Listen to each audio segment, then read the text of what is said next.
The BU Event Center was still packed, and that would be because the Binghamton University Athletics Department hosted its 17th annual Celebrating Women's Athletics Luncheon.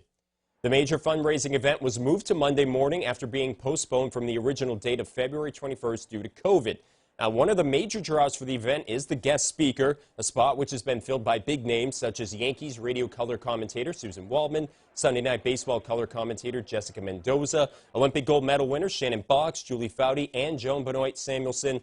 And joining the illustrious guest speaker list this year was another Olympic champion, Nancy Hogshead Makar. A three-time gold medalist, Hogshead Makar has devoted her post-swimming life to gender equality and has become one of the prominent voices behind Title IX. Despite decades of battling for women's equality in sports, Hogshead Makar says the college scholarship dollar gap between the men and women peaked at $1 billion in 2020. With the gap continuing to grow each year, the former Olympian and activist still sees a need for change. The gap has been growing. It's grown 27% just in the last 16 years. And you know, it's not going to get better by itself. History does not equal progress. We're going to have to, you know, we're going to have to make some serious changes in order to be able to get equality. Hogshead Makar said that the gender inequality can be found at all levels of college athletics, noting that the ACC would need to add $45 million in scholarship funds and 1,500 opportunities for women in sports to bridge the gap between women and men's sports funding.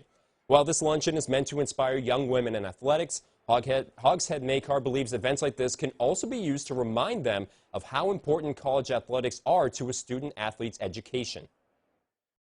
It's really important that people, for events like this, recognize that sports is so much more than just swimming back and forth in a pool or hitting a tennis ball or whatever, that this is part of their education. It is an invaluable part of their education that you cannot get other places.